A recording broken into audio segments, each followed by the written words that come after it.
भैया अब बरसात की मौसम आ रहा है। भैया बरसात की मौसम में आप यह दो सब्जियां लगाए, बैगन और मिर्च, और अच्छा मुनाफा कमाए। तो भैया कैसे लगाएं, किस जगह लगाएं, कैसा खेत में लगाना चाहिए, कौन सा ब्रांड का लगाना चाहिए, ये सारा जानकारियां आप लोगों के साथ मैं शेयर करने आ रहा हूं भैया। तो हमारे यूट्यूब चैनल पर आप जुड़े रहे, हमारे वीडियो को लास्ट तक देखें। तो भैया आज अब 6 मई है और अभी जो है बैगन और मिर्ची का जो खेती करेंगे भैया, तो आपका उत्पादन वर्षा के समय में होगा। वर्षा के समय में जनरल खेत में जो बैगन मिर्ची हो रहती है भैया, वो सब पानी के वजह से वो खत्म हो जाएगा और आपका उत्पादन का बाजार अच्छा डिमांड होगा और आप अच्छा पैसा कमा सकते हैं ये दोनों खेती करके। तो भैया बैगन और मिर्ची का खेती करने के लिए सबसे पहले आप जो है वो खेत का चयन करें जो खेत की ऊंचा हो, वो खेत में बरसात के पानी न जमे, बाढ़ का पानी प्रवेश न करे। ऐसा यदि ज़मीन है आपके पास और तो आप नर्सरी को तैयार कीजिए और एक साथ 2 नर्सरी तैयार कीजिए। आपका पास जितना ज़मीन है उतना हिसाब से आप नर्सरी तैयार कीजिए। आप जितना खेती करने का सामर्थ्य भैया उसी तरह आप नर्सरी तैयार कीजिए और एक साथ 2 नर्सरी तैयार कीजिए। और एक नर्सरी में आप बैगन का बीज रखें, दूसरा नर्सरी में भैया आप जो है मिर्ची का बीज रखें और दोनों को आप संरक्षण करें। और मिर्ची का और बैगन का बीज रखते ही आप जिस खेत में रोपाई करेंगे भैया, वो खेत को आप चयन कीजिए, यानी कि ऊंचा ज़मीन को आप छनौट कीजिए और ज़मीन छनौट करने के बाद उसको अच्छी तरह जुताई करें। इसके बाद भैया उसमें भरपूर मात्रा में सड़ा हुआ गोबर खाद का इस्तेमाल करें। गोबर खाद से क्या होगा भैया, आपका ज़मीन को भुरभुरा बनाएगा, आपका ज़मीन भुरभुरा होगा। और गोबर खाद में भैया नाइट्रोजन, पोटासियम, फास्फोरस से लेकर सूक्ष्म तत्व तक, यानी कि मेन तत्व से लेकर सूक्ष्म तत्व तक भरपूर मात्रा में पाया जाता है, जिसके वजह आपका पौधा में अधिक ग्रोथ आएगा, आपका पौधा लंबी समय तक उत्पादन देगा, आपका पौधा लंबी समय तक हरा भरा रहेगा, आपका उत्पादन क्वालिटी का होगा भैया, जो ताकि आपका उत्पादन मार्केट जाते ही तुरंत बिक्री होगा। क्योंकि अच्छा उत्पादन का डिमांड बहुत अच्छा होता है और महंगा दाम में बिकता है भैया।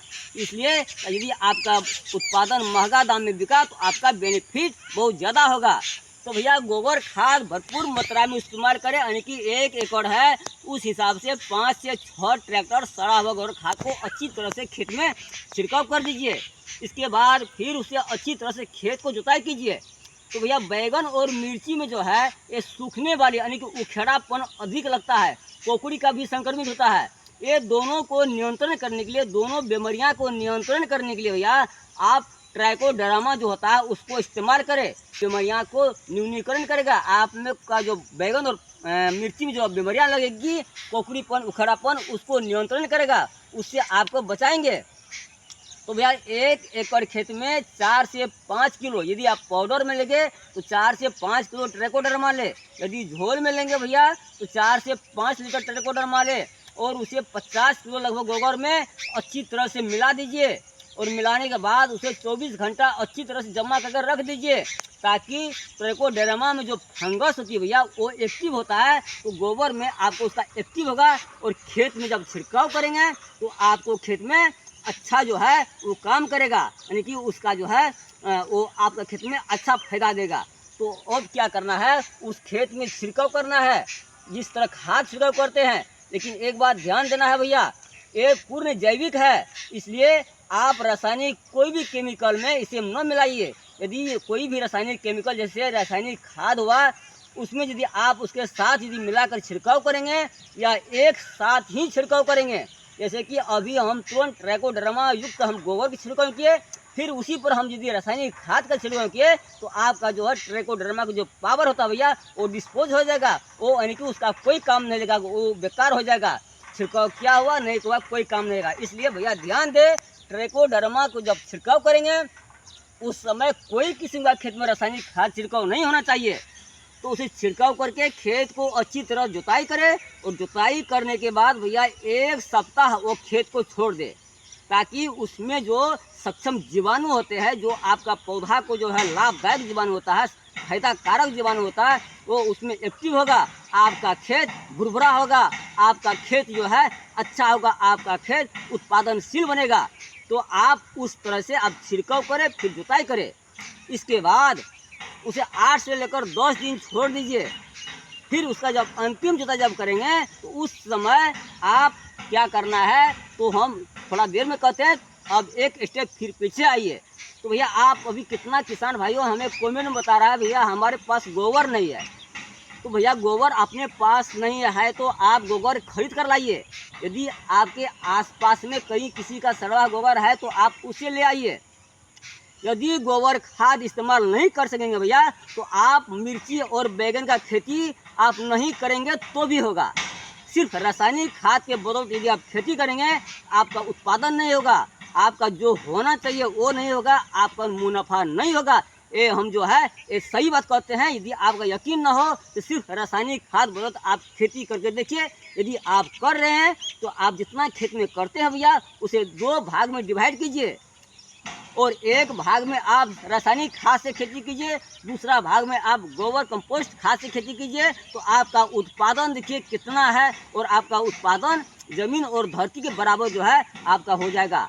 यानी कि जितना उत्पादन आपका जो है इस्तेमाल गोबर खाद क्या हो इस्तेमाल में होगा उससे आधा से भी कम आपका उत्पादन रासायनिक खाद के निर्भरता पर होगा। यदि यकीन नहीं है तो भैया आप प्रैक्टिस करके देख लीजिए, आप लगा कर देख लीजिए। तो कितना हमारे मित्रों ने कहता भैया गोबर खाद नहीं है, तो गोबर खाद नहीं है भैया। यदि आप खेती करते हैं, यदि आप कृषि से जुड़े हैं तो भैया आप गाय पालन जरूर कीजिए। आप यदि वो छोटा किसान है तो कम से कम भैया 1 से 2 गाय पालन कीजिए। उससे क्या होगा भैया, उस आपका बहुत सारा फायदा होगा।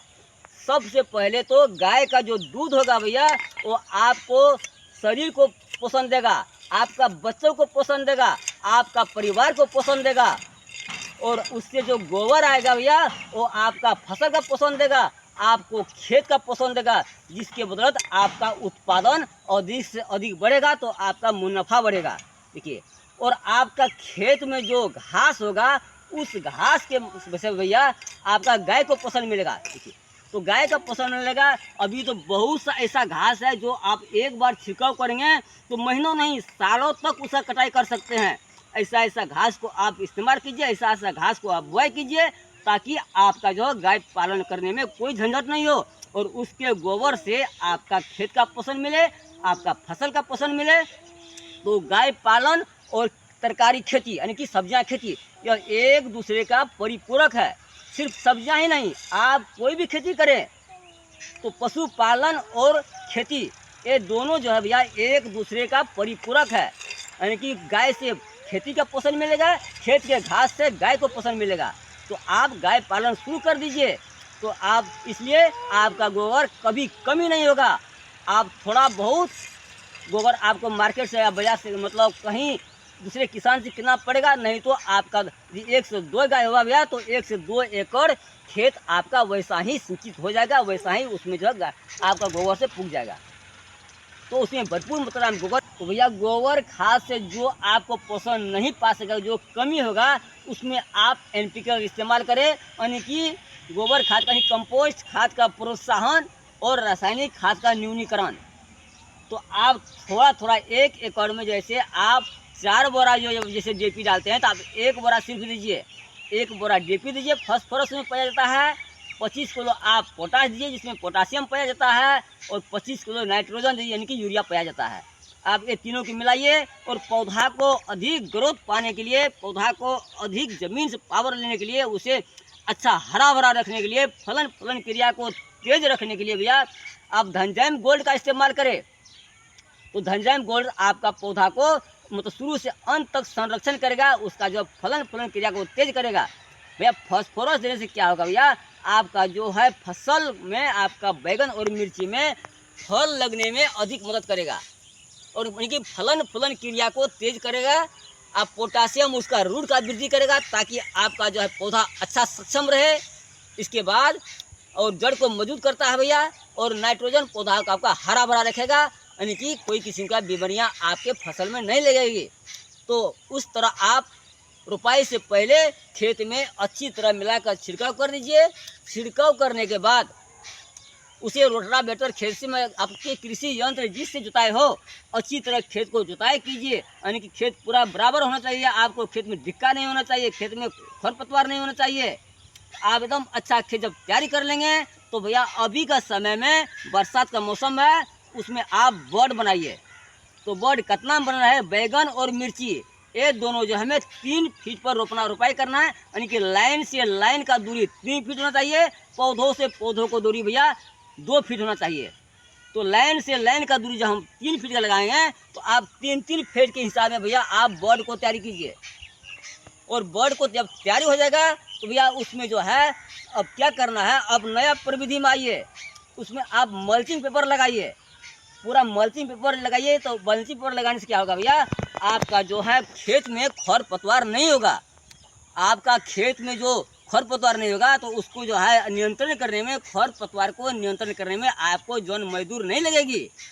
इसके बाद यदि खरपतवार नहीं होगा तो भैया तो आपका पौधा में अधिक ग्रोथ आएगा, आपका पौधा हरा भरा रहेगा, यानी कि आपका उत्पादन जो है 2 से 3 गुना बढ़ेगा। इसलिए नया मॉडल में आइए, नया प्रविधि में आइए भैया, तो आप बेड पर सीधा यानी कि बोर्ड पर मल्चिंग पेपर का इस्तेमाल करें। फिर मल्चिंग पेपर इस्तेमाल करने के बाद आप उसमें जो है जिस जगह रोपाई करेंगे 2-2 फीट पर उसमें हॉल बनाए और उसी हॉल में आप पौधा को रोपाई करें। तो इससे क्या होगा, आपका पौधा अच्छा रहेगा, आपका पौधा संरक्षित रहेगा, आपका पौधा में जल्दी ग्रोथ आएगा, आपका पौधा खेत में खरपतवार नहीं रहने के कारण आपका पौधा निरोग होगा, आपका पौधा में जो है कोई किसी की बीमारियाँ नहीं लगेगी, आपका पौधा में कीड़ाएँ नहीं लगेगी, यानी कि आपका पौधा निरोग रहेगा, आपका पौधा अच्छा रहेगा, आपका पौधा हरा भरा रहेगा। तो भैया आपका उत्पादन अधिक ज़्यादा होगा। तो अब इसे जो है आप लगाने की तरीका, तो आप यदि नहीं लगा रहे हैं भैया, यदि लगाने के विचार में है तो आज से ही नर्सरी तैयार करने के लिए शुरू कर दीजिए और आप मिर्ची और बैगन का खेती भी करें तो अच्छा मुनाफा कमा सकते हैं। तो भैया अब लगाने के बाद पौधा को संरक्षण कैसे करना है, सिर्फ लगाने से नहीं होगा। लगाने के बाद भैया जब आप पौधा को संरक्षण नहीं कर पाए तो आपका लगाया हुआ पूंजी भी बर्बाद हो जाएगा। इसलिए पौधा को संरक्षण करना जरूरी है। ये हम मिर्ची और बैगन का लगाने का प्रविधि बताए हैं। अब पौधा को संरक्षण कैसे करें, फल को अधिक उत्पादन कैसे मिले, मतलब गुणस्तरीय फल कैसे निकले, वो वीडियो हम आपको, ये जानकारियां हम दूसरा वीडियो में आपके लोगों के साथ शेयर करेंगे। तो आज हमने रोपाई का जो वीडियो शेयर किया है, यदि आपका खेत ऊंचा हो, उस तरह का हो भैया, आप तैयार हो जाइए। अन्य फसलों के साथ साथ आप जितना सब्जियां लगाए हैं उनके साथ साथ आज मिर्ची और बैगन दोनों एक साथ ही लगाइए, एक समय में लगाइए, एक मौसम में लगाइए भैया, तो आपको अधिक से अधिक मुनाफा होगा। क्योंकि बरसात के समय में आपका मतलब मिर्ची और बैगन का डिमांड अधिक होने के कारण इसका बिक्री भाव बहुत अच्छा होता है, अच्छा मुनाफा आता है। तो भैया धन्यवाद। यदि आप अच्छा पैसा कमाना चाहते हैं खेती करके, हमारे यूट्यूब में जुड़े रहे, हमारे वीडियो को देखें और हमारे वीडियो को लाइक कीजिए ताकि, और यदि आप हमारा चैनल को सब्सक्राइब नहीं किए हैं तो चैनल को सब्सक्राइब कीजिए ताकि हमारा वीडियो आपका जो है मोबाइल तक जल्द से जल्द पहुंच सके, हमारा विचार आपके पास शेयर हो सके। तो भैया अब इससे ज़्यादा क्या बतावें, संरक्षण और अधिक फलन कैसे होना चाहिए, कैसे करना चाहिए, तो हम अगले वीडियो में शेयर करेंगे। आज का वीडियो हमारा रोपाई तक सीमित रहे। तो धन्यवाद, नमस्कार।